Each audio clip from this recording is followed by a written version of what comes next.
ថ្លែងបើកិច្ចប្រជុំនាឱកាសជាមួយនឹងមន្ត្រីក្រមអាវ៉ាតសម្ដេចក្រឡាហោមសខេងបានថ្លែងនៅការកោតសរសើរនិងវិតម្លៃខ្ពស់ចំពោះអគ្គនាយកដ្ឋានអត្តសញ្ញាណកម្ម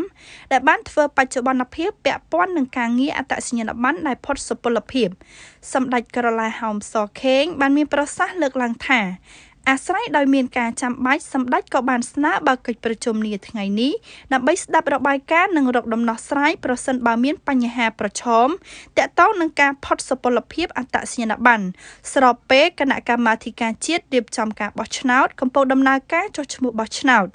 នៅក្នុងរបាយការណ៍របស់ឯកឧត្តមនាយឧត្តមសេនីយ៍កងសាខនអគ្គនាយកនៃអគ្គនាយកដ្ឋានអត្តសញ្ញាណកម្មបានជម្រាបជូនឲ្យដឹងថាគិតមកដល់ពេលនេះមានប្រជាពលរដ្ឋជាង12លាននាក់បានទទួលអត្តសញ្ញាណប័ណ្ណក្នុងនោះអត្តសញ្ញាណប័ណ្ណត្រូវផុតសុពលភាពនាចុងឆ្នាំ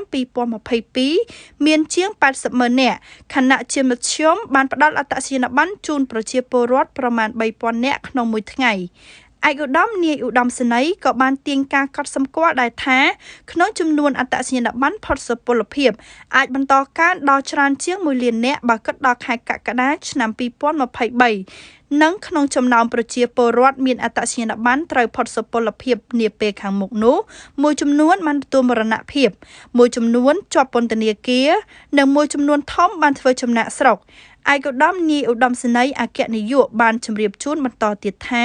សម្រាប់វិធានការដោះស្រាយចំពោះមុខនេះគឺជំរុញការផ្សព្វផ្សាយឲ្យប្រជាពលរដ្ឋនៅគ្រប់មូលដ្ឋានរាជធានីខេត្ត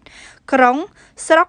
ខណ្ឌឃុំសង្កាត់និងទាមទារការគាំទ្រឲ្យបានសកម្មពីអាជ្ញាធរនិងមន្ត្រីពាក់ព័ន្ធនៅថ្នាក់ក្រោមជាតិដើម្បីឲ្យប្រជាពលរដ្ឋដឹងថាអត្តសញ្ញាណប័ណ្ណដែលខ្លួនកំពុងប្រើប្រាស់នេះជិតអស់សុពលភាពហើយចូលរួមបំពេញនីតិវិធីធ្វើអត្តសញ្ញាណប័ណ្ណថ្មីឡើងវិញសម្ដេចក្រឡាហោមសខេងក៏បានផ្ដល់នូវអនុសាសន៍ណែនាំសូមឲ្យបង្កើតក្រុមការងារអន្តរអគ្គនាយកដ្ឋានដែលមានការចូលរួមសហការពីអគ្គនាយកដ្ឋានអត្តសញ្ញាណកម្មអគ្គស្នងការនគរបាលជាតិអគ្គនាយកដ្ឋានរដ្ឋបាលដើម្បីដោះស្រាយបញ្ហាអត្តសញ្ញាណប័ណ្ណអស់សុពលភាពនេះជូនប្រជាពលរដ្ឋឲ្យបានឆាប់រហ័ស